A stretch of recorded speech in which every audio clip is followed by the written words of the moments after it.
Hello everyone, this is CA Keval Mota, and today we are going to learn the part number 3 of input tax credit chapter. Okay, this is the part 3. Part 1 में हमने देखा है section 16 and 17 1 2. ठीक है, and then part 2 में हमने देखा था rule 43. rule 42 मैंने part 1 में कवर किया, section 16 part 1 में कवर किया, rule 43 part 2 में कवर किया. Okay, now in part 3 we are going to learn what I am going to write down now. ठीक है, मैं अभी जो लिख रहा हूँ वो हम सीखने वाले. Section 17 subsection 4. आज का जो सेशन रहेगा ना, ये काफी ज्यादा बड़ा रहेगा क्योंकि काफी सारा सिलेबस आईटीसी चैप्टर का बाकी है जो मैं इस वीडियो में करवाऊंगा. Section 17.4, section 17.5. ठीक है, 17.4 is for banking companies. Banking companies को जो क्रेडिट मिलता है, ठीक है, the provisions relating to the reversal of ITC in case of banking companies is content in section 17 subsection 4. This section is to be read with rule number 38. Clear? Section 17 subsection 5. This is for ineligible credits. मतलब कुछ ऐसे credits होते हैं जो आप भले ही business purpose के लिए इनकर करते हैं, फिर भी गवर्नमेंट इसका आपको आईटीसी नहीं देता. क्यों नहीं देता? क्योंकि गवर्नमेंट हैज अ रिस्क कि आप उसको पर्सनल पर्पस के लिए ज्यादा यूज कर लोगे. ठीक है, जैसे मोटर व्हीकल हो गया, फिर रिनोवेशन हो गया. ठीक है, ये सारी चीजें अपन आगे एकदम डिटेल में इसका डिस्कशन करेंगे. Next we are going to learn section 18. Section 18 is for availment of credit in some special circumstances. कुछ सर्कमस्टेंसेस ऐसे होंगे जिसमें आपने जब गुड्स खरीदे तब आप भले ही रजिस्टर्ड नहीं थे, पर अगर आज आप रजिस्ट्रेशन लेने जाओगे तो आपको हम उसका क्रेडिट जरूर देंगे. ठीक है, so there are some special circumstances along with some special conditions जिससे आपको ये सेक्शन 18 के तहत क्रेडिट मिलेगा. This section 18 has to be read with rule number 40 and 44. ठीक है, एंड 41A. 41 भी पढ़ लो. ठीक है, सो ये जो सेक्शंस है एंड ये जो रूल्स है, इनके हिसाब से हम लोग रीड करने वाले. ठीक है, basically rule 41 and 41A is for the demerger cases. इसके साथ अपने को एक सर्कुलर भी पढ़ना होगा. देयर इज वन सर्कुलर जो अप्रोप्रिएट टाइम पर मैं आपसे डिस्कशन करूंगा. Okay, next we are going to see section 19. ठीक है, सेक्शन 19 देखेंगे. जॉब वर्किंग का है वो. ठीक है, जॉब वर्किंग के रेट में खाली आपको ब्रॉड ओवरव्यू दे दूंगा क्योंकि इसका मेन जो चैप्टर है ना, वो आने वाला है आपको लास्ट चैप्टर में, जॉब वर्क. पर सेक्शन 19 का कुछ आपको हिंट्स दे दूंगा मैं, ज्यादा डीप में नहीं करना है. ओके, खाली 2 मिनट लूंगा आपका बस. Section 20 is for input service distributor. ये इनपुट सर्विस डिस्ट्रीब्यूटर का कंसेप्ट बहुत इंपॉर्टेंट है and it is to be learned fully and detailed manner in this chapter. So section 20 should be read with rule number 39 and 54 1A. मतलब rule number 39 and 54 1A क्या है? 54 1A तो ISD का जो document होता है उसके बारे में कहता है, and rule 39 is basically the procedure to distribute input service का जो क्रेडिट होगा उसको कैसे हमको डिस्ट्रीब्यूट करना है by ISD. That is written in this particular sections. है ना? चलो स्टार्ट करते हैं. सबसे पहले सेक्शन नंबर 17 सबसेक्शन 4 के. आ जाओ चार्ट बुक पर. इसके बाद और एक पॉइंट रह गया, रूल 36.4. रूल 36.4 जो है बहुत ही इंपॉर्टेंट रूल. ये रूल हम लोग देखेंगे, ठीक है, इस ही वीडियो में. डन. स्टार्ट करें? आवाज नहीं आ रही, स्टार्ट करें? यस सर, चलो स्टार्ट करते हैं अभी. ओके, चार्ट बुक ओपन कर लेना. Section 17 subsection 4. मैंने क्या कहा था आपको? 17.4 जो है वो रूल नंबर 38 के साथ रीड करना है. क्लियर? सो बैंकिंग कंपनी की अगर हम बात करें तो उनको दो ऑप्शंस दिए हुए हैं क्रेडिट लेने के लिए. सबसे पहला ऑप्शन है रूल 42 के हिसाब से आप क्रेडिट का रिवर्सल करो. मतलब नॉर्मल T-T1 -T2 -T3 जो भी आंसर आएगा दैट इज C1, उसमें से T4 माइनस करो, वट एवर इट इज. जो पूरा का पूरा हमने जो सीखा था रूल 42 में वो आप पूरा का पूरा फॉलो करो. ठीक है, एंड उसके हिसाब से जितना आपको रिवर्सल करना आ रहा है आप उसको रिवर्सल करो bye way of D1 and D2. Okay, ये सब करो आप. अब यहाँ पर क्वेश्चन ये अराइज होता है कि बैंकिंग कंपनी को ऐसा ऑप्शन क्यों दिया जा रहा है. As you know, in notification number 12/2017 central tax rate serial number 27, और इसको हम कह सकते हैं एंट्री नंबर 27। अब एंट्री नंबर 27 ये कहता है कि जो भी बैंकिंग कंपनीज वगैरह इंटरेस्ट अर्न करती हैं, ठीक है, not only banking companies but anyone, if they are earning interest on loan, deposit, advances, ये सब के ऊपर जो इंटरेस्ट कलेक्ट हो रहा है, दैट इज रेवेन्यू अर्न हो रहा है, that is exempt from GST. ठीक है, तो उनका जो मेजर ट्रांजेक्शन है, मेजर इनकम है, it is arising out of loans. तो यहाँ पर उनको रूल 42 के हिसाब से बहुत आईटीसी रिवर्स करना पड़ सकता है, provided they are engaged in earning more interest. ठीक है ना। तो यहाँ पर जो बाकी का आईटीसी है वो उनको लैप्स, मतलब lapse in the sense reverse करने के बाद जो बचा वही ले सकते हो। ओके, नेक्स्ट, इनको सेकंड ऑप्शन दिया, दो ऑप्शन थे। Option number 1, follow rule 42। Option number 2, section 17 subsection 4 red with rule 38। अब रूल 38 में इसका जिक्र किया हुआ है, जो सेकंड ऑप्शन की मैं बात कर रहा हूँ। ओके, इसमें 3 चीजें लिखी गई है। अब यहाँ पर जो ये सेकंड पॉइंट है ना, सेकंड पॉइंट, ये आपको सेक्शन 17 सबसेक्शन 4 में भी मिलेगा, प्रोवाइजो में मिलेगा। ओके, अब ये क्या कहता है, पढ़ना। Do not avail in eligible ITC and non business ITC. Obviously non business का आइटम है तो मेरे को क्रेडिट वैसे भी नहीं मिलता है, एंड जो इन एलिजिबल है उसका मुझे क्रेडिट लेना भी नहीं है। क्लियर है। सेक्शन 17(5) के जो आइटम्स है उनका आपको कुछ भी क्रेडिट नहीं लेना। You are not allowed to take any credit. Clear. Next, अगर आपने आपके ब्रांच से कुछ सर्विसेज या गुड्स लिए हैं, ठीक है, अपनी ब्रांच से मतलब सेम पैन, सेम पैन वाली, ठीक है, मतलब अगर पंजाब नेशनल बैंक, महाराष्ट्र की Punjab national bank, and for example Punjab की पंजाब नेशनल बैंक, इन दोनों ने आपस में एक दूसरे को सर्विस दिया, तो जो भी रिसिपिएंट होगा he can avail 100% credit of such purchases. Clear है। मतलब अपनी अपनी स्टेट वाली, या तो सॉरी अपने स्टेट में 2 रजिस्ट्रेशन है तो वो अलग बात है, पर अगर कोई दूसरे स्टेट वाला है पर अपना ही पैन वाला है, देन आप उसका पूरा का पूरा क्रेडिट ले सकते हो। क्लियर है। नेक्स्ट है, do not avail the credit of 50% of remaining amount. मतलब जो बचा हुआ 50% है, ठीक है, मतलब इन एलिजिबल को छोड़ के, एंड अपनी ब्रांच का परचेस को पकड़ के, दैट इज उसको थोड़ी देर के लिए साइड पे कर दो। ठीक है, for example total credit was ₹100, in eligible was ₹5, and अपनी ब्रांच से जो परचेस किया उसका 10 था, तो इसको साइड पे कर दो थोड़ी देर के लिए। 100 माइनस 5, 95 माइनस 10, 85। सो 85 का 50% उतना ही आपको क्रेडिट दिया जाएगा, दैट इज 42.5, प्लस ये जो 10 था जो एक्सक्लूसिवली अपने ब्रांचेस से आया हुआ है, तो 42.5 plus this 10, so total 52.5 would be the eligible credit. 52.5 would be the eligible credit. ये ₹5 तो आपको नहीं मिलना। क्यों? क्योंकि सिंपल है, इन एलिजिबल है, नॉन बिजनेस है, आपको इसका क्रेडिट नहीं मिलेगा। Is it clear? समझ में आ रही बात?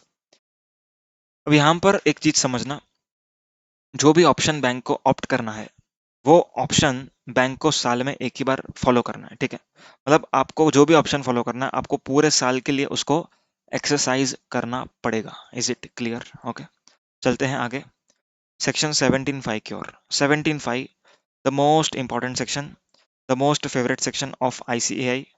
आपको जब भी क्वेश्चन में फुल फ्लेज क्वेश्चन आएगा, that is compute value of supply, payment of tax, तब 100% इन एलिजिबल आईटीसी का पार्ट कोई भी एक लाइन आइटम तो जरूर होगी। ओके, सो यहाँ पर हमें बहुत ध्यान से पढ़ना है, बहुत बारीकी से समझेंगे इस प्रोविजन को। ठीक है, स्टार्ट करते हैं। Section 17 subsection 5 is non obstante clause. Non obstante मतलब कहीं पर भी कुछ भी लिखा है, ठीक है, कहीं पर मतलब उस सेक्शन ने जो बोला है उस जगह पर। अब सेक्शन 17(5) ये कहता है कि section 16 subsection 1 and section 18 subsection 1, उन लोगों को मैं ओवरराइड करूंगा।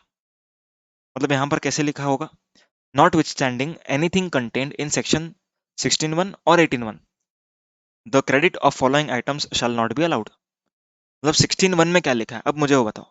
16(1) में ये लिखा है कि फर्दरेंस ऑफ बिजनेस का आपको क्रेडिट मिलेगा, और 17(5) ने अगर बोल दिया कि बिजनेस पर्पस है फिर भी नहीं मिलेगा, तो नहीं मिलेगा, बिकॉज 17(5) वुड ओवरराइड, ठीक है, will prevail over section 16(1). Is it clear?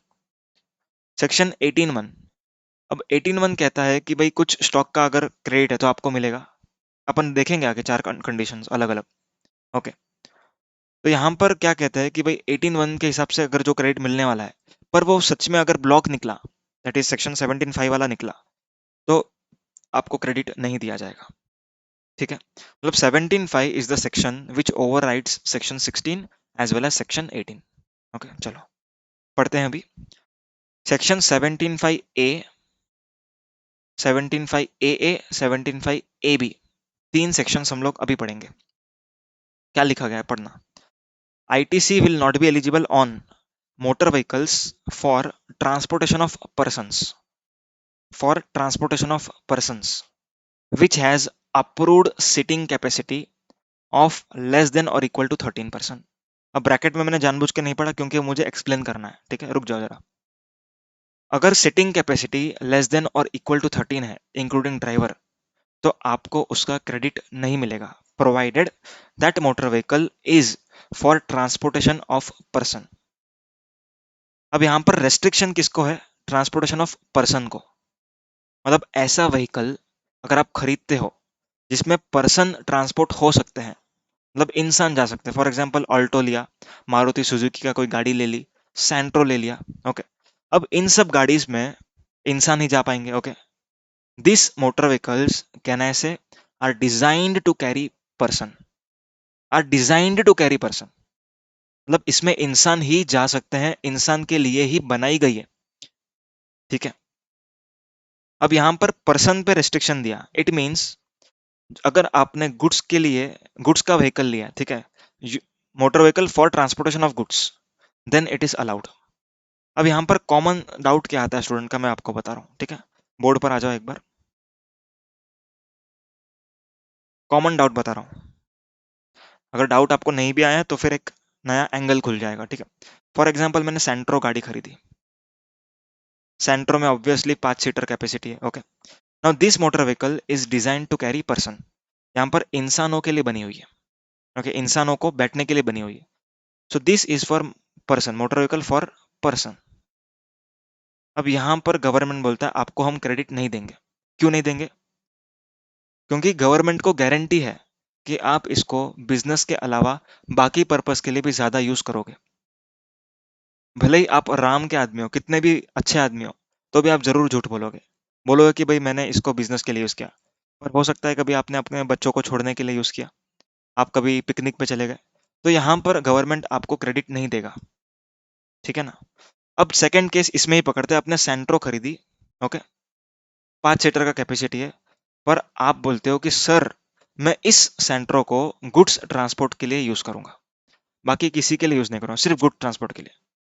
तो गवर्नमेंट कहती है कि भाई हमने पर्सन को रेस्ट्रिक्ट किया है, मतलब ऐसे मोटर व्हीकल्स को रेस्ट्रिक्ट किया है जो इंसानों के लिए बनी हुई है, फिर भले ही क्यों ना आप उसमें गुड्स लेके जा रहे हो, that is restricted. Is it clear? अगर सेंट्रो में अगर गुड्स लेके जाओगे तो भी क्रेडिट नहीं मिलेगा, क्योंकि सेंट्रो बनी है इंसानों को ट्रांसपोर्ट के लिए। Is it clear? समझ में आई बात? ओके, अब यहां पर एक चीज समझना ये जो सेंट्रो की मैं बात कर रहा हूं, that is less than equal to 13 seating capacity का व्हीकल। अगर 13 सीटिंग कैपेसिटी के ऊपर का व्हीकल है, दैट इज मोर देन 13, तो यहां पर आप चाहे पर्सन को ट्रांसपोर्ट करने के लिए यूज करो, चाहे गुड्स को ट्रांसपोर्ट करने के लिए यूज करो, यहां पर आपको कोई भी रेस्ट्रिक्शन नहीं है, आपको फुल क्रेडिट मिलेगा। Is it clear? Is it clear? Goods का तो वैसे भी मिलता था ना, गुड्स का तो वैसे भी मिलता था, ऑब्वियसली गुड्स के इसमें 13 से ज्यादा कैपेसिटी होगी भी नहीं। ओके, फॉर एग्जाम्पल मैं अगर ट्रक खरीदता हूँ, ठीक है, ट्रक में सिटिंग कैपेसिटी 2 लोग की है, सिटिंग कैपेसिटी 2 लोग की है, but this truck is not meant to carry person, तो यहाँ पर मुझे ट्रक का फुल आईटीसी दिया जाता है। ठीक है, so first step is to identify what your motor vehicle is design to carry, what your motor vehicle is designed to carry, ये आपको सबसे पहले चेक करना है। ठीक है, डिजाइन टू कैरी। अब इसमें 2 पार्ट बना लो, अगर पर्सन है तो अलग, गुड्स है तो अलग। ओके, अगर गुड्स है तो हमें सिटिंग कैपेसिटी नहीं देखनी है, always credit would be allowed. अगर पर्सन के लिए बनी हुई है तो यहाँ पर अगर मोर देन 13 है तो credit would be allowed, and less than equal to 13 है तो credit would not be allowed even if you are carrying goods in this particular vehicles. ठीक है, अब गवर्नमेंट का उद्देश्य क्या था यहाँ पर, अगर मान लो आपको पिकनिक पे जाना है, तो क्या आप बस खरीद लोगे क्या? वुड यू परचेज बस? वुड यू परचेज बस? नो, यू वॉन्ट परचेज बस। आप बस परचेज नहीं करोगे। बस मतलब 13 सीटिंग कैपेसिटी ज्यादा। क्या आप अपने सोसाइटी के नीचे बस लगाओगे क्या पार्किंग में? नहीं लगाओगे। ओके, सिंपल लॉजिक है। तो गवर्नमेंट ने इसका क्रेडिट दिया। इट मीन्स गवर्नमेंट को खातरी है, गवर्नमेंट को भरोसा है कि अगर आप 13 सीटिंग कैपेसिटी के ऊपर लेते हो then you will surely use it for business purpose only. Clear है? समझ में आई? अब यहां पर जो मैंने कहा उसके 3 एक्सेप्शंस है। उसके 3 एक्सेप्शंस है, ठीक है, जिसका क्रेडिट नहीं मिलेगा। मैंने कहा ना 13 सीटिंग कैपेसिटी से कम है तो क्रेडिट नहीं मिलेगा। तो यहाँ पे क्वेश्चन अराइज हो जाता है कि भाई जो इंसान इस के बिजनेस में है उनका क्या होगा? ठीक है, फॉर एग्जाम्पल ह्युंडई का शोरूम है जो सिर्फ सेंट्रो ही बेचता है, सेंट्रो खरीदता है, सेंट्रो बेचता है। तो यहाँ पर अगर मैंने उसको सेंट्रो का क्रेडिट नहीं दिया तो ये नाइंसाफी हो जाएगी।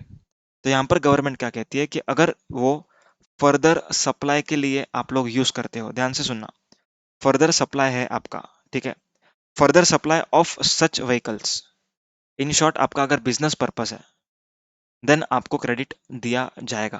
ठीक है, अब बहुत ही इंपॉर्टेंट बात मैं बताने जा रहा हूँ, बहुत इंपॉर्टेंट बात। यहाँ पर फर्दर सप्लाई का जो मीनिंग है ना, इस सप्लाई के वर्ड को थोड़ा सा एनालाइज करते हैं, ठीक है ना। Supply means, supply includes all forms of goods और सर्विसेज सच एज, याद आ रहा है कुछ? Barter, lease, rental, transfer, exchange, disposal, याद आया? तो मतलब सप्लाई मतलब ऐसा नहीं कि ह्युंडई खरीदा ह्युंडई बेचा, ऐसा नहीं। ह्युंडई खरीदा पर रेंट पे दिया तो भी मुझे क्रेडिट मिलेगा। यस और नो? अगर मैंने ह्युंडई खरीदा है, ठीक है, परचेज किया है, I have purchase that motor vehicle and I have given it on rental basis, मैंने उसको भाड़े पर दिया है, तो यहाँ पर भी मुझे क्रेडिट मिलेगा। Because as per section 7 supply जिधर भी आएगा इस पूरे एक्ट में उधर उसका मीनिंग सेक्शन 7 से आएगा। ठीक है, तो further supply does not restrict to actual goods का sale, it can be rental also, lease also, जो भी होगा। ठीक है, तो सबका क्रेडिट आपको मिलेगा। This was the first exception. Second exception, second exception, अगर आपका ड्राइविंग स्कूल का बिजनेस है, ड्राइविंग स्कूल मालूम है तुम लोग? एक ड्राइवर होता है बाजू में एंड एक जो चलाने वाला ड्राइवर होगा, एंड ड्राइवर होगा, ओके, एंड बाजू में जो ट्रेनर होगा वो बैठा होगा, ठीक है ना। सो ये लोग दोनों जन बैठे होते हैं। अब यहाँ पर होता क्या है, उसके हाथ में भी कंट्रोल होता है। अगर आपने ड्राइविंग स्कूल में ट्रेनिंग ली है तो आपको मालूम होगा। सो ड्राइविंग स्कूल जो ले रही है गाड़ी, that is for providing service.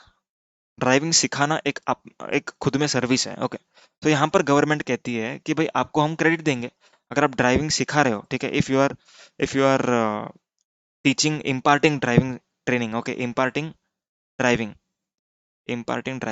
Then I will give you credit. Clear है? Even if sitting capacity is less than 13। समझना ध्यान से। अब यहाँ पे मैंने जो कहा है ना, ये वाला ये जो क्रॉस दिख रहा है आपको, इसके 3 एक्सेप्शन है जो हम अभी सीख रहे हैं। पहला वाला क्या था? बोलो, पहला वाला क्या था? Further supply. Second, imparting driving training. Third one third one is transportation of goods. नहीं, क्यों गुड्स नहीं? क्योंकि जो रेस्ट्रिक्शन है वो पर्सन पे है, तो गुड्स को एक्सेप्शन में लिखने की जरूरत नहीं। अगर रेस्ट्रिक्शन मोटर व्हीकल पे होती तो हम नीचे गुड्स लिखते हैं, पर यहाँ पे मोटर व्हीकल फॉर पर्सन पे रेस्ट्रिक्शन है, तो मुझे सिर्फ पर्सन का नहीं मिलेगा, उसको छोड़ के बाकी सब मिलता है।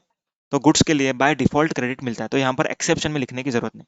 यहाँ पर क्या आएगा? Transportation of person, transportation of person, person नहीं, रियली सॉरी, पैसेंजर। अब पैसेंजर और पर्सन में क्या फर्क हुआ? पैसेंजर और पर्सन में क्या फर्क है वो सुनना। क्रेडिट का रिस्ट्रिक्शन किधर है? कहना ऐसे पर्सन में है, बट पैसेंजर में अलाउड है। So there is a striking difference between person and passenger. Passenger मतलब मेरा ग्राहक। अगर मैं ओला का ड्राइवर हूं एंड आपको मुझे लिफ्ट देनी है तो यू आर माई पैसेंजर, ठीक है ना, आप मेरे पैसेंजर हुए। तो यहाँ पर अगर मैंने आपको ट्रांसपोर्ट करने के लिए मैंने गाड़ी ली है, मतलब मेरा बिजनेस है transportation of passenger, then I am eligible to avail the credit. समझ में आई है बात पूरी अच्छे से? ओके। अब यहाँ पर लोगों ने क्या किया?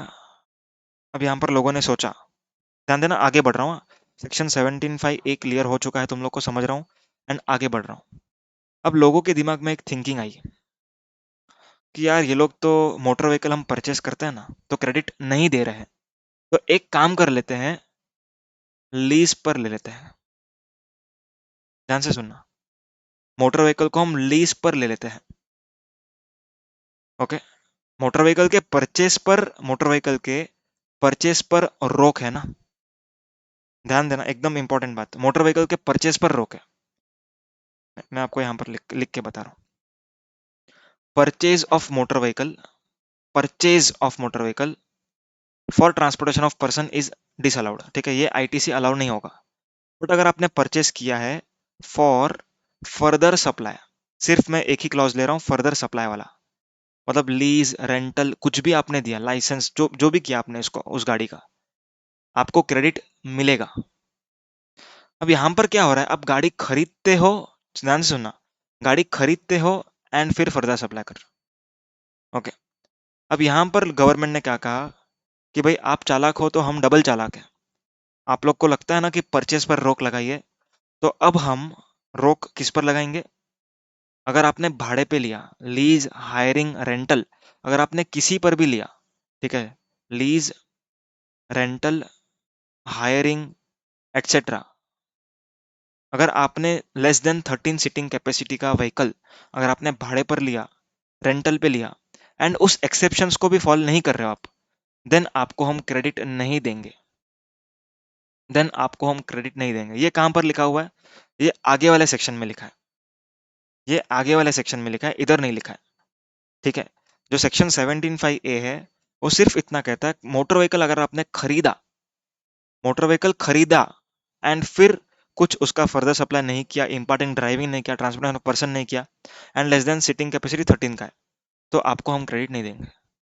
बाद में आगे जाकर के दूसरे सेक्शन में ये कहता है कि खरीदी तो ठीक है, खरीदी ऊपर कवर हो गई, अगर आपने खरीदी नहीं की बट भाड़े पर ली, फॉर, भाड़े पर ली less than 13 seating capacity, okay, not for further supply, not for transportation of passenger, not for importing driving training, तो भी हम आपको क्रेडिट नहीं देंगे। क्लियर है? ये आगे वाले सेक्शंस में लिखा हुआ है। ओके, हम आगे वापस से डिस्कशन करेंगे इसके ऊपर। चलो आगे देखते हैं। ITC will not be available on vessels and aircrafts. अभी यहां पर किस पर रोक लगा दी? वेसल एंड एयरक्राफ्ट पर। अब ऊपर क्या लिखा था? Motor vehicle for transportation of person. अब यहां पर ऐसा नहीं लिखा, यहां पर सिर्फ वेसल एयरक्राफ्ट लिख दिया, सिर्फ वेसल एयरक्राफ्ट लिख दिया। ठीक है, चार्ट बुक में आ जाओ, रियली सॉरी। हाँ, vessel aircraft, ITC will not be available on vessel aircraft. अब ऊपर क्या लिखते हैं ये लोग? Motor vehicle for transportation of person. अभी नीचे यहाँ पर vehicle for, sorry, vessel and aircraft for transportation of person ऐसा नहीं लिखा। It means transportation of person भी ब्लॉक्ड हुआ, ट्रांसपोर्टेशन ऑफ गुड्स भी ब्लॉक हुआ, unless otherwise falling in the exception list. Okay, exception list में है ट्रांसपोर्टेशन ऑफ गुड्स, मैं बताऊंगा आगे। बट यहां तक अगर हम पढ़े तो इतना समझ में आता है कि पर्सन का भी रेस्ट्रिक्शन लग रहा है, गुड्स का भी रेस्ट्रिक्शन लग रहा है। ऊपर के क्लॉज में अगर हम देखें तो यहाँ पर हमें सिर्फ और सिर्फ पर्सन का रेस्ट्रिक्शन लग रहा था। क्यों? क्योंकि क्लियरली लिखा था ट्रांसपोर्टेशन ऑफ पर्सन। अब नीचे हम पढ़ रहे हैं तो यहाँ पर दिख रहा है, यहाँ पर दिख रहा है ट्रांस, कुछ भी नहीं लिखा, transportation of person, vehicle, goods भी कुछ भी नहीं लिखा। तो मतलब ये दोनों के लिए रेस्ट्रिक्ट करना चाहते हैं। ओके, तो अभी इनको एक्सेप्शन में लिखना पड़ेगा ट्रांसपोर्टेशन ऑफ गुड्स, तब जाके हम गुड्स का जो वेसल होगा, गुड्स का जो एयरक्राफ्ट होगा, उसका क्रेडिट लेंगे। ठीक है, अगर ये एक्सेप्शन में ना होता तो ट्रांसपोर्टेशन ऑफ गुड्स के लिए यूज होने वाले वेसल एंड एयरक्राफ्ट का भी क्रेडिट नहीं मिलता। ठीक है, पर अगर ऊपर वाले क्लॉज में, दैट इज मोटर व्हीकल में, अगर ये ना होता, जो है भी नहीं, तो भी हम क्रेडिट लेते, क्योंकि रेस्ट्रिक्शन ट्रांसपोर्टेशन ऑफ पर्सन में। ठीक है, एनीवेज, जिसको नहीं समझा वो इसको भूल जाना। ठीक है, अभी मैं बता रहा हूँ वो याद रखो। अगर वेसल एंड एयरक्राफ्ट आपने खरीदी, ओके, अगर आप इनमें से कुछ 5 पर्पस में से यूज करोगे तो आपको वेसल एंड एयरक्राफ्ट की खरीदी पर क्रेडिट मिलेगा। Is it clear? परचेज पर क्रेडिट मिलेगा। डन। कौन सी आइटम्स है? Further supply of such vehicles. Further supply मतलब आपने वेसल को बेचा, एयरक्राफ्ट को बेचा, या तो फिर रेंट पे दिया, लीज पे दिया, कुछ भी करो, हायरिंग पे दिया, कुछ भी करो, क्रेडिट मिलेगा। Supply shall not be restricted to its meaning of, just a meaning of sale, sale नहीं होना चाहिए, ये ट्रांसफर, बार्टर, एक्सचेंज, जो भी पूरा जो सप्लाई का डेफिनेशन है ये पूरा कवर हो जाएगा। Next is transportation of person, passenger, transportation of passenger. अब पैसेंजर मतलब क्या? जो मेरे ग्राहक है, दे आर माई कस्टमर्स। अब स्पाइस जेट ने अगर वेसल या एयरक्राफ्ट खरीदा तो क्या उसको क्रेडिट मिलेगा? जी हाँ, उसको क्रेडिट मिलेगा। क्यों मिलेगा? क्योंकि they are using such aircraft for the purpose of transportation, तो उनको क्रेडिट दिया जाएगा। Clear? Next is imparting training और नेविगेटिंग सच वेसल्स। मतलब अगर वेसल में या तो एयरक्राफ्ट में ट्रेनिंग आप ले रहे हो, उसके लिए खरीदा हुआ है, तो वो भी आपको क्रेडिट दिया जाएगा। एंड ट्रांसपोर्टेशन ऑफ गुड्स, समझ में आया क्या? ये अलग से लिखने का रीजन क्या था? यहाँ पर रेस्ट्रिक्शन में कुछ भी नहीं दिया, इसके लिए गुड्स को अलग से करना पड़ा।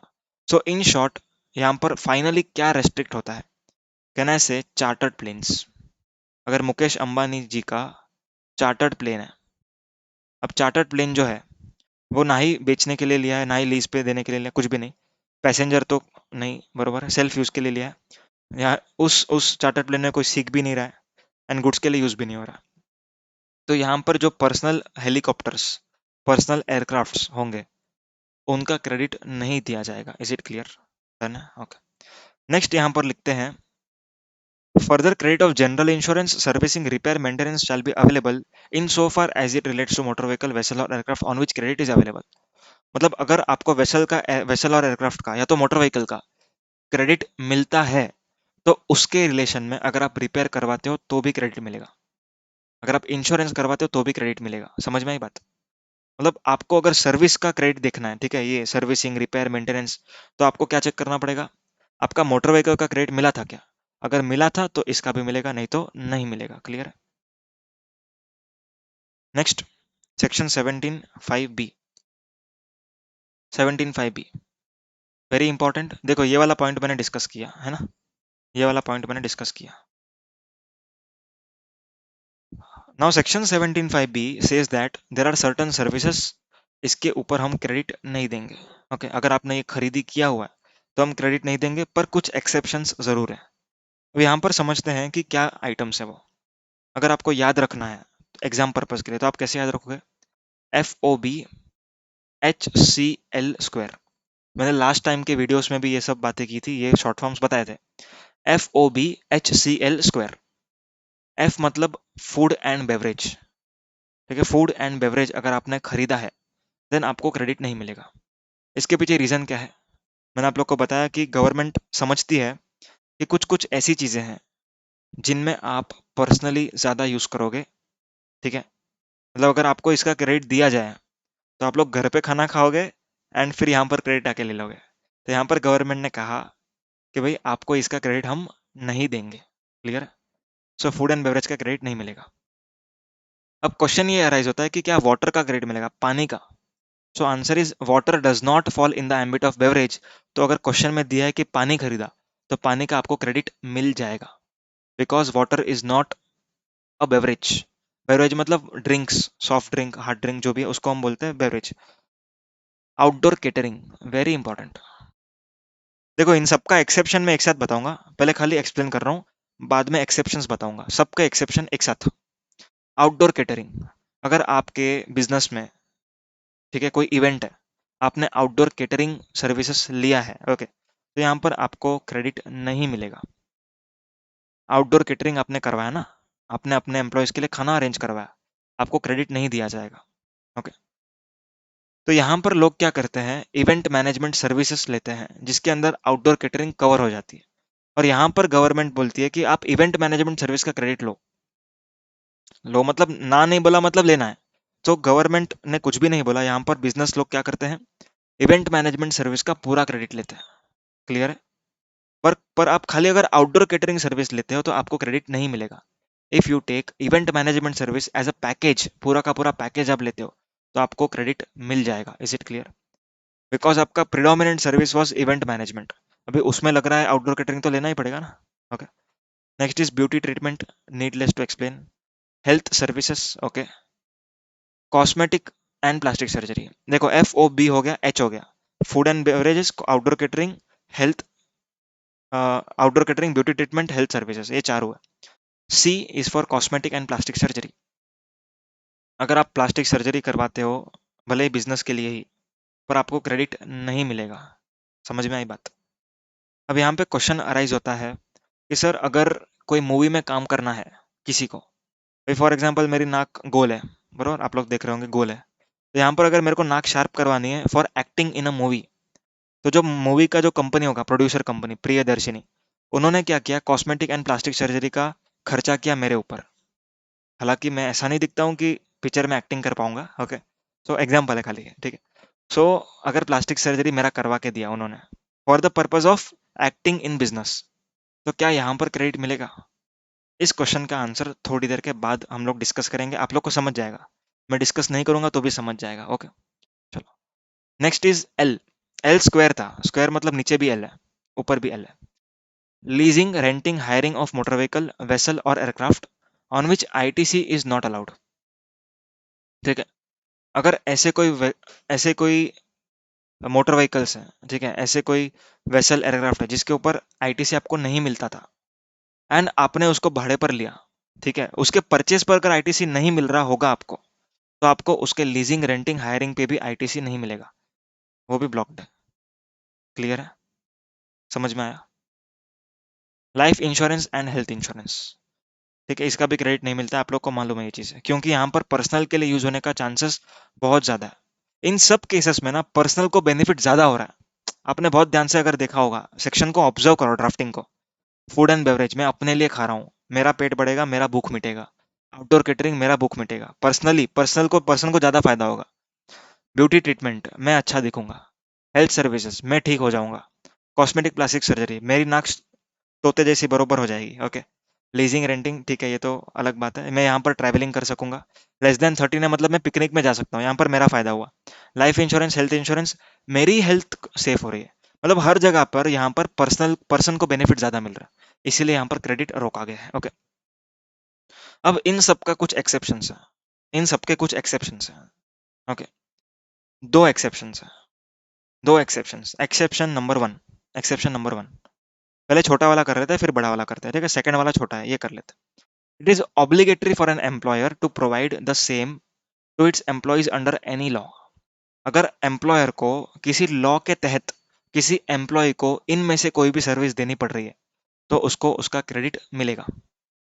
अब मैं आपको ना एक फैक्ट्रीज एक्ट का प्रोविजन समझाता हूँ। ये प्रैक्टिकली अगर आप लोगों ने कभी ऑफिस में काम किया है, तो अगर ये प्रोविजन आप लोगों ने ध्यान नहीं दिया तो ध्यान देना, सुनना ध्यान से। कई बार क्या होता है ना, एक मेरा क्लाइंट था बीपीओ, ठीक है, अभी उसमें क्या होता है, 200 से ज्यादा एम्प्लॉयज काम करते हैं। अब फैक्ट्रीज एक्ट 1948 का एक प्रोविजन कहता है कि अगर 200 से ज्यादा एम्प्लॉयज काम कर रहे हैं, तो आपको उनको खाना देना होगा। ये लॉ है, लॉ को हम नहीं ओवरराइड कर सकते, लॉ है, खाना देना ही पड़ेगा। मतलब फूड एंड बेवरेज बोलो या तो आउटडोर केटरिंग के हिसाब से जो भी होगा, आपको देना बनता ही है, ओके। तो यहाँ पर अगर उस एंटिटी ने इन लोगों के लिए खाना इनकर किया, तो क्या उसको क्रेडिट मिलेगा? जी हाँ, क्रेडिट मिलेगा, क्योंकि किसी लॉ में लिखा हुआ था कि भाई क्रेडिट देना है। Is it clear? Okay, sorry, ठीक है। नेक्स्ट, इनवर्ड सप्लाई, पहला वाला समझ गया, obligatory for an employer to provide under any law to its employees. अब इसमें और एक एग्जांपल अगर हम ले सके तो, अगर वुमेन्स को Maharashtra shop and establishment, I belong to Maharashtra, I belong to Mumbai, तो यहाँ पर महाराष्ट्र में एक कानून है, महाराष्ट्र शॉप्स एंड एस्टेब्लिशमेंट में, कि अगर आप किसी एम्प्लॉय, लेडी एम्प्लॉय को 8 बजे के बाद बिठाते हो, तो आपको उसको छोड़ के आना पड़ेगा। छोड़ के आना पड़ेगा मतलब एम्प्लॉयर को छोड़ने नहीं जाना है, एम्प्लॉयर को फैसिलिटी अरेंज करना है।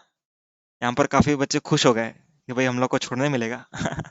ऐसा नहीं है, ओके, आपको ट्रांसपोर्टेशन फैसिलिटी अरेंज करना पड़ेगा, ठीक है ना। So here if you are doing such such facilities arranged, okay, rent a cab अगर आप लेते हो, मतलब रेंटिंग ऑफ मोटर व्हीकल, तो यहाँ पर आपको क्रेडिट मिलेगा। क्यों मिलेगा?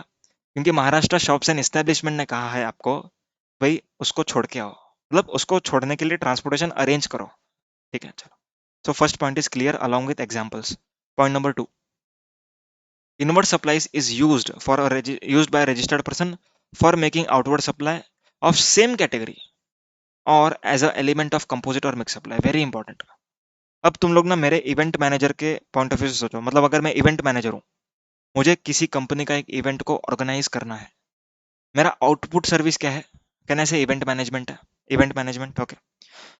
अब इस इवेंट मैनेजमेंट को देने के लिए मुझे परचेज करना पड़ेगा, ठीक है, मेरे को देना पड़ेगा, मतलब लेना पड़ेगा आउटडोर कैटरिंग, तो ही मैं इवेंट मैनेजमेंट सर्विस दे पाऊंगा। Is it clear? मेरे को डायरेक्टर्स को पिक एंड ड्रॉप का सर्विस देना पड़ेगा, तभी मैं इवेंट मैनेजमेंट सर्विस दे पाऊंगा। तो यहाँ पर जो मैं ये सर्विसेज लेता हूँ, भले ही मैं डायरेक्टली नहीं सप्लाई करता, but as a composite supply मैं इसको as a event management service supply करता हूँ, तो मुझे इसका गवर्नमेंट क्रेडिट देगी। क्लियर है? किसको क्रेडिट मिलेगा? इवेंट मैनेजर को। एंड इवेंट मैनेजर जो बिलिंग कर रहा है कंपनी को, उसको भी क्रेडिट दिया जाएगा। क्लियर है? क्योंकि कंपनी के परस्पेक्टिव रेस्ट्रिक्शन किसके ऊपर था? इन सब सर्विसेज पे। पर अगर इनका बंच करके लिया एज अ इवेंट मैनेजमेंट, तो कोई भी रेस्ट्रिक्शन नहीं था। Is it clear? समझ में आई बात? ओके। नेक्स्ट क्या बोलते हैं इसमें ही, सेम कैटेगरी। सेम कैटेगरी मतलब एज इट इज, आपने फूड एंड बेवरेज खरीदा एंड आप आउटडोर कैटरिंग सर्विस दे रहे हो, यहाँ पर आपका बिजनेस ही है ना ये, देन आपको इसका क्रेडिट दिया जाएगा। Is it clear? सो मुझे बताओ, एफओबी एचसीएल स्क्वायर के दो एक्सेप्शन। एम्प्लॉयर को ऑब्लिगेटरी है, सेकंड सेम कैटेगरी या तो फिर कंपोजिट सप्लाई मिक्स सप्लाई के हिसाब से दिया तो एफओबी एचसीएल का क्रेडिट दिया जाएगा। What is FOB HCL? Food and beverage, outdoor catering, beauty treatment, health services, cosmetic and plastic surgery, life insurance, health insurance and leasing, renting, hiring of motor vehicle. Is it clear? We complete with section 17(5)(b). ये examples मैंने यहाँ पर लिखे हुए हैं। अब 17(5)(b) का एक प्रोवाइजो है, ओके, उसमें क्या लिखते हैं सुनना ध्यान से, बहुत important point. ITC on membership of a club, health and fitness center and travel benefits extended to employees on vacation such as leave or home travel concession shall be only allowed if it is obligatory। बहुत important. अब यहाँ पर क्या कहते हैं? Membership of a club, health and fitness centre, travel benefits. अभी यहाँ पर ना कभी कभी आपको मालूम है बड़े बड़े कॉर्पोरेट्स में जिम्स होती है। अभी यहाँ पर जिम में उसके एम्प्लॉयज वर्कआउट करते हैं, है ना? जिम में एम्प्लॉयज वर्कआउट करेंगे, ऑब्वियसली सुबह को जाएंगे जल्दी, वर्कआउट करेंगे, फिर काम करेंगे, ओके। तो यहाँ पर जो जिम का यूनिट है, जिम का जो बिजनेस वाला पर्सन है, वो क्या करता है? उस पर्टिकुलर एंटिटी पर वो इनवॉइसेस रेज करता है, ओके। तो यहाँ पर जो एंटिटी, जो कॉर्पोरेट एंटिटी ने सर्विस लिया, क्या उसको क्रेडिट मिलेगा? आंसर इज नहीं मिलेगा। क्यों? क्योंकि वो हेल्थ एंड फिटनेस के रिगार्डिंग में है। अब गवर्नमेंट का लॉजिक सोचो, what is the logic of government? Health and fitness, gym से फायदा किसको हो रहा है? जिम से फायदा हो रहा है, जिम से फायदा हो रहा है किसको? कहने से एम्प्लॉयज को पर्सनली फायदा हो रहा है, एम्प्लॉयज को पर्सनली फायदा हो रहा है, ओके। तो यहाँ पर क्रेडिट दिया नहीं जाएगा क्योंकि ये पर्सनल पर्पस के लिए यूजेज ज्यादा हो रही है। Is it clear? समझ में आ गई बात? Very nice. बोरिंग तो नहीं लग रहा है? मजा तो आ रहा है? प्लीज कमेंट करके जरूर बताना अगर आप लोग एंजॉय कर रहे हो तो, because your comments is my motivation. जब कमेंट आते हैं it feels really motivated to do such videos, है ना? चलो आगे। Section 17(5)(c) works contract services. अब वर्क्स कॉन्ट्रैक्ट सर्विस की हम अगर बात करें, तो यहाँ पर कहते हैं कि construction of N immovable property other than plant and machinery, construction of immovable property other than plant and machinery, ठीक है, उसका आपको क्रेडिट नहीं मिलेगा। अब क्वेश्चन यहाँ पर दो आते हैं। What is the meaning of construction? Construction का मतलब क्या है? कंस्ट्रक्शन मतलब कैपिटलाइजेशन। कैपिटलाइजेशन मतलब, अगर आप बुक्स में एंट्री पास करते हो, फिक्स्ड एसेट अकाउंट डेबिट, ध्यान से सुना, fixed asset account debit to bank और टू वेंडर, तो यहाँ पर आपको उसका क्रेडिट नहीं मिलेगा, provided it is for works contract service. अब क्वेश्चन ये रह जाता है, भाई वर्क्स कॉन्ट्रैक्ट सर्विस क्या है? Works contract service means repair, renovation, construction, refurbishment, improvement, enhancement, ठीक है, ये सब ऑन एन इमूवेबल प्रॉपर्टी। अगर आप इमूवेबल प्रॉपर्टी पर काम करवाते हो, जो जिसे हम कहते हैं वर्क्स कॉन्ट्रैक्ट, ठीक है, अपना शेड्यूल 2 में वो डिफाइंड है, works contract is a supply of service. तो if you are doing any kind of such activity on an immovable property, okay, so आपको यहाँ पर क्रेडिट नहीं दिया जाता। यहाँ पर जो आप खर्चा करते हो, इट शुड बी कैपिटलाइज्ड, तो ही आपको क्रेडिट नहीं मिलेगा। ध्यान से सुनना, अगर आपने बिल्डिंग के ऊपर रिपेयर्स किया, तो सबसे पहले ये बात बताओ मुझे कि वो वर्क्स कॉन्ट्रैक्ट है क्या? हाँ, वो वर्क्स कॉन्ट्रैक्ट है। अगर उसका कॉन्ट्रैक्ट ऐसा है कि भाई इस बिल्डिंग के ऊपर टाइलिंग लगवानी है एंड उसके ऊपर जो भी सीमेंट लगानी है, जो भी रिनोवेशन करना है, ठीक है, ये वर्क्स कॉन्ट्रैक्ट तो हुआ, पर restriction is on construction services.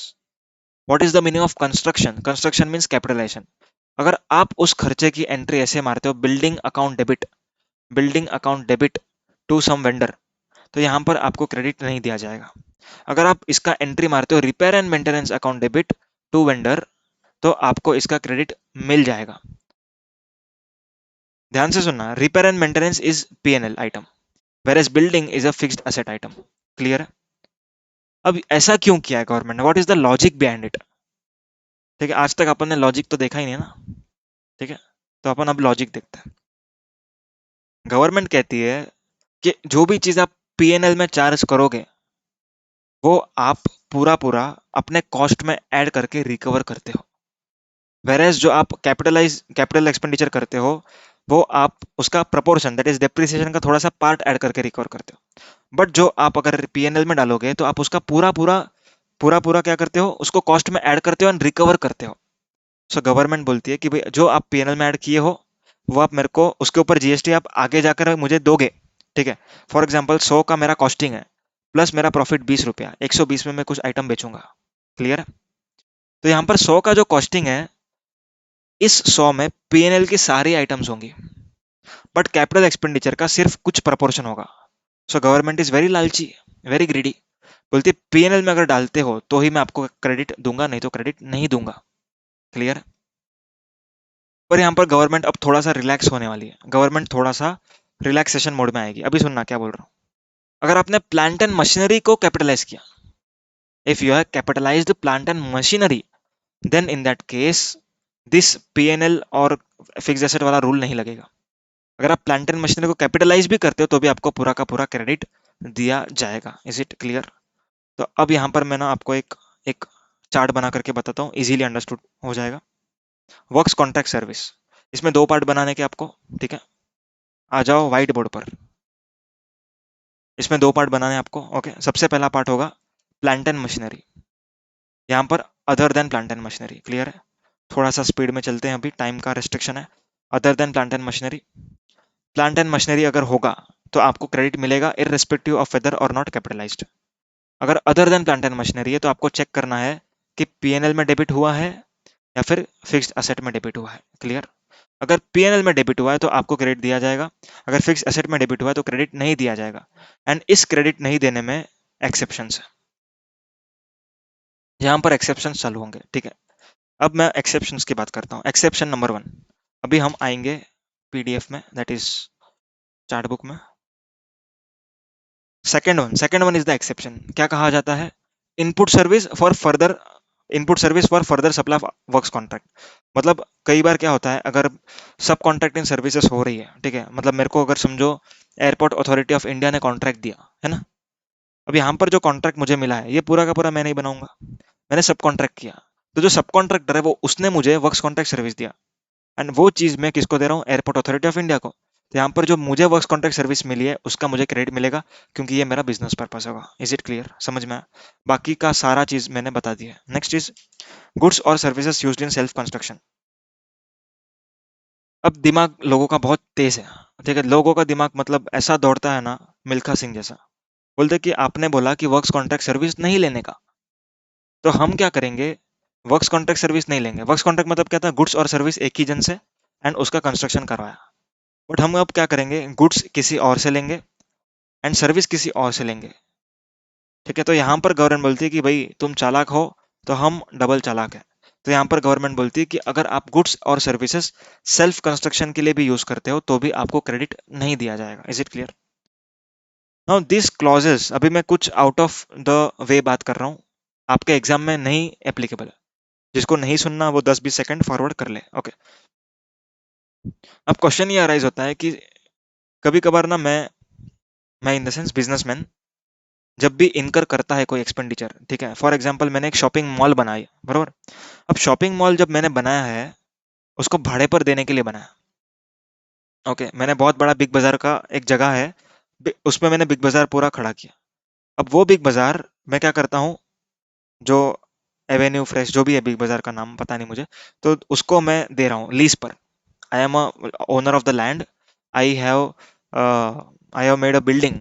Big बाजार ने बोला कि सर आप ऐसा ऐसा बिल्डिंग बना के दो हमको, हम आपको लीज रेंटल देंगे हर महीना। ओके, सो मैं क्या करता हूँ, चलो ठीक है आपने बोला मैं बना देता हूँ। अब यहाँ पर इतना सारा कंस्ट्रक्शन किया मैंने शॉपिंग मॉल का, बहुत बड़ा कंस्ट्रक्शन, करोड़ों रुपए घुस गए। अब करोड़ों रुपए मेरे घुस चुके हैं, पर गवर्नमेंट बोलती है कि हम वर्क्स कॉन्ट्रैक्ट का क्रेडिट नहीं देंगे, प्लांट एंड मशीनरी नहीं है आपका, बिल्डिंग है। एंड ऑब्वियसली इतना बड़ा खर्चा कोई पीएनएल में क्यों डेबिट करे, अकाउंटिंग स्टैंडर्ड थोड़ी ना करने देगी। I hope you are getting it. आप इंडेस एएस पढ़ चुके हो, एएस 7, ठीक है, इंडेस तो मुझे पता नहीं, तो जो भी है, तो उसमें क्या आप उसको पीएनएल में डाल सकते हो बिल्डिंग का खर्चा? नहीं। जो चीज आपका क्या कहते हैं हम, इंक्रीज कर रहा है एफिशिएंसी, आप उसको पीएनएल में नहीं डालते, आप उसको कैपिटलाइज करते हो। तो कैपिटलाइजेशन करना है कि नहीं करना है ये बिजनेसमैन के हाथ में नहीं है, पहली बात तो अकाउंटिंग स्टैंडर्ड एंड इंडेस के हाथ में है। सो अगर मैंने इतना बड़ा शॉपिंग मॉल कंस्ट्रक्ट किया है, तो क्या मुझे उसका क्रेडिट नहीं मिलना चाहिए? बताओ। This is the question. मिलना चाहिए, ऑब्वियसली मिलना चाहिए, बट यहाँ पर गवर्नमेंट बहुत रिजिड हो रही है, स्ट्रिंजेंट हो रही है अपने रूल्स को लेकर के, which is challenge in high court and supreme court. Okay, तो जजमेंट आएगा, ठीक है, अपने को एप्लीकेबल नहीं है। अपने को क्या बोलना है, बिल्डिंग है, पीएनएल में डेबिट नहीं किया, क्रेडिट नहीं मिलेगा, बस खत्म बात। ठीक है ना? जब तक सीए फाइनल में केस लॉस नहीं एप्लीकेबल होंगे, तब तक ये लॉ का जो मजा है वो आपको नहीं आएगा। और मजा आएगा मतलब केस लॉ डालने के बाद और मजा आएगा। They are litigating in much varied field, बहुत जबरदस्त लिटिगेशन चल रहे हैं। ठीक है, अब जो हमने 36(4) अब जो पढ़ेंगे उसमें भी मैं आपको लिटिगेशन बताऊंगा, बहुत इंपॉर्टेंट लिटिगेशन बताऊंगा आपको। ठीक है, स्टे ट्यून्ड, एंड तक देखो ये वीडियो, बहुत मजा आने वाला है आपको। चलो, सेल्फ कंस्ट्रक्शन हो गया है। अब यहाँ पर एक बात अराइज होती है कि अगर मैंने कंस्ट्रक्शन प्लांट एंड मशीनरी का कराया, तो क्या मुझे क्रेडिट मिलेगा? आंसर इज यस, क्रेडिट मिल जाएगा अगर प्लांट एंड मशीनरी होगा तो, चाहे वो कैपिटलाइज हो चाहे वो कैपिटलाइज ना हो। और यहाँ पर सेल्फ कंस्ट्रक्शन मतलब कंस्ट्रक्शन का मीनिंग अगेन वही निकल के आता है, capitalization in the books of accounts. Clear है? एंड यहाँ पर ओन इज ओन अकाउंट होना चाहिए, मतलब खुद ने ही बनाया है खुद के लिए। ऑब्वियसली मैं अगर शॉपिंग मॉल बनाता हूँ तो मैं खुद के लिए बनाऊंगा ना, मैं आपके लिए क्यों बनाऊं? मैं तो खुद के लिए बनाऊंगा, इजी बात है ना? नेक्स्ट, गुड्स और services both on which tax has been paid under section 10। अब ये तो लिखने की जरूरत थी नहीं, क्योंकि सेक्शन नंबर 10 सबसेक्शन 4 ने कहा था कंपोजिशन पर्सन को आईटीसी नहीं मिलेगा। तो यहाँ पर अगर कंपोजिशन पर्सन सेक्शन 10 के हिसाब से टैक्स पे करता है, तो उसको कोई भी क्रेडिट नहीं मिलेगा। इज इट वेरी सिंपल, समझ में आ रहा है? Next is non resident taxable person को इंपोर्ट ऑफ गुड्स छोड़ करके कुछ भी क्रेडिट नहीं मिलेगा। ध्यान से सुनना, सिर्फ इंपोर्टेड गुड्स का क्रेडिट मिलेगा, बाकी कुछ भी क्रेडिट नहीं मिलेगा। Is it clear? इसके पीछे रीजन क्या है? गवर्नमेंट बोलती कि भाई बाहर वाला इंडिया में आके बेचेगा, उससे अच्छा तुम लोग बेचो ना इंडिया वाले। तो हम क्या करते हैं, उसके प्रोडक्ट को महंगा करते हैं, मतलब उसको हम आईटीसी नहीं देंगे, तो उसका आईटीसी कॉस्ट बन जाएगा, एंड हम उसको उसका प्राइसिंग हाई रहेगा, तो उसके थ्रू कोई भी खरीदी खरीदी नहीं करेगा, इंडियन मैन्युफैक्चरर से लोग खरीदी करेंगे। नेक्स्ट इज गुड्स और services use for personal consumption, needless to say not needed explanation. Okay, personal consumption का आईटीसी नहीं मिलेगा। Next is goods lost, stolen, destroyed, written off or disposed of by way of gift or free sample. बहुत important, ultimate section 17(5)(h). ये क्या कहता है, अगर आपके गुड्स लॉस्ट हो गए, डिस्ट्रॉय हो गए, रिटर्न ऑफ हो गए, डिस्पोज ऑफ हो गए, तो आपको हम क्रेडिट नहीं देंगे। गिफ्ट दिया, फ्री सैंपल दिया, क्रेडिट नहीं मिलेगा। ओके, गवर्नमेंट का इंटेंशन समझो, गवर्नमेंट का ये इंटेंशन है, अगर आप गवर्नमेंट को आउटपुट पे टैक्स नहीं दोगे, तो गवर्नमेंट आपको इनपुट पे नहीं देगा। अगर आपके गुड्स घूम गए, तो आप क्या बेचोगे? उसको नहीं बेचेंगे। तो आउटपुट पे टैक्स नहीं दोगे, आईटीसी भी छोड़ दो, इनपुट पे छोड़ दो, गुड्स चोरी हो गए, गुड्स चोरी हो गए, ओके, तो यहाँ पर भी आपको क्रेडिट नहीं मिलना है। गुड्स डिस्ट्रॉयड हो गए, नहीं मिलना है। अभी बीच में केरला में जो फ्लड आया था 1 साल पहले लगभग, तो वहां पर इतने सारे गुड्स लोगों के फ्लड में बह गए। ओके, तो गवर्नमेंट ने बोला कि सबके सब क्रेडिट रिवर्स करो। मतलब खुद का फायदा देखना है तो गवर्नमेंट से सीखो। Okay, return of, return of बोले तो अभी कभी कभी आप लोग क्या करते हो, इम क्या बोलते हो उसको, इम्पेयरमेंट, हाँ, AS 28 आई थिंक सो। तो इम्पेयरमेंट करते हो जब भी आप, तभी क्या करते हो, उसको राइट ऑफ करते हो। राइट ऑफ करते हो मतलब जो वैल्यू थी आपके बुक्स में उसकी वैल्यू कम कर देते हो। तो जितने से उसकी वैल्यू कम कर दी, उतने से आपको आईटीसी भी कम करने का। Is it clear? Disposed of by way of gift, अगर किसी को गिफ्ट दिया, अब यहाँ पर बात आती है एम्प्लॉयज की गिफ्ट की, एग्जाम्पल है ये, गिफ्ट किसी को भी दिया तो भी क्रेडिट नहीं मिलेगा। और अगर एम्प्लॉयज को दिया 50,000 के ऊपर का गिफ्ट, ठीक है, 50,000 के ऊपर का gift, not not more than equal to, that is more than, सिर्फ 50,000 के ऊपर का गिफ्ट दिया, तो यहाँ पर शेड्यूल 1 के हिसाब से इसको हम सप्लाई ट्रीट कर रहे हैं, तो उसको हम आईटीसी जरूर देंगे, भले आप उसको गिफ्ट दे रहे हो। क्यों? क्योंकि हम आपको आपसे टैक्स भी तो वसूल कर रहे हैं शेड्यूल 1 के हिसाब से। तो गवर्नमेंट बोलती है कि अगर आप एम्प्लॉय को गिफ्ट देते हो मोर देन ₹50,000, देन आपको आईटीसी भी मिलेगा, क्योंकि आप शेड्यूल 1 के हिसाब से टैक्स का पेमेंट करने वाले हो। डन। फ्री सैंपल, अगर फ्री सैंपल दिया है आपने किसी अपने कस्टमर्स को, देन आपको उसका आईटीसी नहीं मिलेगा। नाउ अगेन अ लिटिगेटिव मैटर, मैं वापस से थोड़ा सा इस पर लाइट डाल रहा हूँ। अब यहाँ पर ना क्या रिप्रेजेंटेशन चल रहा है गवर्नमेंट के सामने, हाई कोर्ट सुप्रीम कोर्ट्स में, सुनना ध्यान से। अगर फ्री सैंपल को इंसान देता है, अगर फ्री सैंपल को इंसान देता है तो वो इतना बुद्धू नहीं है कि वो फ्री सैंपल फ्री में दे। ऑब्वियसली वो उसके कॉस्ट में उसका कंपोनेंट जोड़ देता है as a business promotion expenditure. तो गवर्नमेंट को इस कॉस्ट में ऐड होके मिल रहा है ना, इसके ऊपर हम प्रॉफिट मार्जिन ऐड करने वाले हैं। तो obviously government is going to get the GST revenue on the added value. ठीक है, कॉस्ट में जो ऐड हुआ है बिजनेस एक्सपेंडिचर, इसके ऊपर प्रॉफिट ऐड होगा एंड फिर जीएसटी तो मिलना है ना। तो इसका क्रेडिट रिस्ट्रिक्ट करके क्या मतलब है? तो this are all the litigative parts जो आपको एग्जाम के लिए कुछ भी नहीं लिखना। मैं जब भी बोलूंगा कि लिटिगेटिव पार्ट, तो आपको एग्जाम के लिए छोड़ देना है, उसको ध्यान में नहीं रखना। यहाँ पर देखो नीचे कुछ लिखा, फर्स्ट पॉइंट सिखा दिया, नॉर्मल लॉसेस में आपको रिवर्सल नहीं करना है। नॉर्मल लॉस जब भी होगा, नॉर्मल लॉस मतलब, नॉर्मल लॉस मतलब आपने अगर 100 यूनिट खरीदे, ठीक है, एंड आपने प्रोडक्शन किया 90 का, तो जो 10 यूनिट लॉस्ट हुए हैं उसका आपको क्रेडिट रिवर्सल नहीं करना है। क्यों? क्योंकि that goods were intended for furtherance of business. Intended था ना, अपना इंटेंशन था। ओके, तो यहाँ पर अपने को क्रेडिट मिल जाएगा। Normal losses are always allowed, because हमेशा कॉस्टिंग में नॉर्मल लॉसेस हम ऐड करते हैं। आप लोगों ने अगर आईपीसीसी में या सीए इंटर में जब भी प्रोसेस कॉस्टिंग सीखा होगा, तो नॉर्मल लॉस का जो बर्डन है it is divided amongst the good units. वाह वाह सर, नॉस्टैल्जिया हुआ ना, मेमोरीज ताज़ा हो गई। Normal loss is distributed among good units. तो यहाँ पर नॉर्मल लॉस जो होता है वो कॉस्ट में ऐड हो जाता है। तो कॉस्ट में जो चीज़ ऐड हो रही है उसके ऊपर प्रॉफिट ऐड होगा, तो गवर्नमेंट को उस पर टैक्स मिलने वाला है। तो यहाँ पर गवर्नमेंट क्रेडिट रिस्ट्रिक्ट नहीं करती। By one get one free, अगर आपको टी शर्ट सेल कर रहा हूँ और साथ में अगर और एक टी शर्ट बेचता हूँ, मतलब एक खरीदा तो एक फ्री, तो जो फ्री में दे रहा हूँ दैट इज फ्री सैंपल बोलो या गिफ्ट बोलो, जो भी बोलो, इन फ्री ऑफ कॉस्ट, उसका क्रेडिट आपको रिवर्स नहीं करना है। क्योंकि गवर्नमेंट ये मानती है कि बिजनेसमैन इतना दिमाग वाला है कि वो फ्री में जो कुछ बेच रहा है वो रिकवर कर लेता है इन देयर सेलिंग प्राइस। माना प्रॉफिट मार्जिन थोड़ी कम कर देगा बट रिकवरी जरूर हो जाएगी। ओके, डन है। नेक्स्ट इज रिटर्न ऑफ, ये मैंने सिखाया। Next is any tax paid in accordance with provision of section 74, 129, 130। मतलब अगर आपके सप्लायर ने सेक्शन 74 में टैक्स पेमेंट किया, फ्रॉड वाला केस, 129 डिटेंशन सीजर, 130 कॉन्फिस्केशन, अगर उस सेक्शंस में अगर आपके सप्लायर ने टैक्स का पेमेंट किया है, देन रिसिपेंट को कोई क्रेडिट नहीं मिलेगा। अब यहाँ पर एक बात याद रखना, अगर हम रूल 46 पढ़ेंगे, ठीक है, अगर जिसका हो गया वो लोग एक बार वापस देख लो, उसमें एक लाइन आइटम लिखा हुआ है, क्या लिखते हैं? Input tax credit not admissible as per section 74। ठीक है, वो हेडलाइन लिखना पड़ेगा आपको। तो वो एक इंटरलिंकिंग पॉइंट था, दैट्स इट। तो here we have complete with section 17 subsection 5, उसके पहले सीखा सेक्शन 17 सबसेक्शन 4। अभी हम आगे बढ़ते हैं, रूल रूल नहीं, अपन सेक्शन 18 कर लेते हैं, है ना। So now let us start with the section number 18। Okay, section number 18 start करने जा रहे हैं हम। ओके,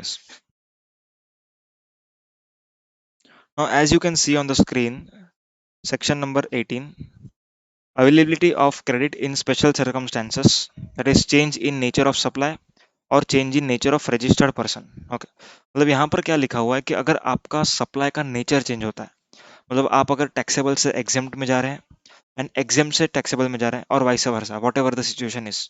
ओके, सो उस केसेस में आपका इनपुट टैक्स क्रेडिट किस तरीके से गवर्न किया जाएगा, that is content in this provisions. Okay, तो एक एक प्रोविजन चेक करते हैं। सबसे पहला, liable for registration crosses turnover of 20 lakhs or 10 lakhs, applies for registration within 30 days of becoming liable for registration and obtains. अब यहाँ पर क्या कहते हैं कि कुछ पर्सन जिनको थ्रेशोल्ड लिमिट क्रॉस करने के बाद रजिस्ट्रेशन लेने का लायबिलिटी अराइज होता है, ठीक है, तो ऐसे लोगों को एक ऑप्शन दिया हुआ है, ठीक है, क्रेडिट मिलेगा आप लोग को, आपको क्रेडिट मिलेगा ऑन द डेट, ठीक है, preceding the date on which you are liable for registration, provided you apply for registration within 30 days। एक एग्जाम्पल लेकर के बता रहा हूँ, ज्यादा बेटर क्लियर हो जाएगा। अब मान के चलते हैं यहाँ पर, सपोजिंगली मैं बिजनेस कर रहा हूँ, मेरा 1 अप्रैल 2021 से बिजनेस स्टार्ट हुआ है ना। अब यहाँ पर 1 अप्रैल से बिजनेस चालू होने के बाद 30 सितंबर 2021 को, ठीक है, मेरा टर्नओवर 20 लाख रुपया क्रॉस कर गया, मैं टर्नओवर एक्सीडेड रुपीज 20 lakhs, ठीक है, 20 लाख मैं सर्विस प्रोवाइडर हूँ, 20 लाख रुपीज टर्नओवर क्रॉस हुआ। अब यहाँ पर गवर्नमेंट कहती है कि आप इधर से लेकर के 30 days में रजिस्ट्रेशन के लिए आप अप्लाई कीजिए। अगर आप 30 days में रजिस्ट्रेशन के लिए अप्लाई करते हैं एंड आपको रजिस्ट्रेशन मिल जाता है, not within 30 days but मिल जाता है, ठीक है, main is applying within 30 days, आपको अप्लाई कर देना है विद इन 30 days, है ना। तो अगर आप 30 days के अंदर अप्लाई करते हो, देन जो भी आपका 29 सितंबर 2021 इस दिन पर जो भी आपका स्टॉक होगा, ओके, इस दिन का हम आपको क्रेडिट देंगे, ठीक है, जो भी स्टॉक में गुड्स होंगे, finish goods, semi finish goods, raw materials जो भी होगा, उसके ऊपर जो भी जीएसटी लगा होगा, ठीक है, आपने तभी क्रेडिट नहीं लिया था। क्यों नहीं लिया था?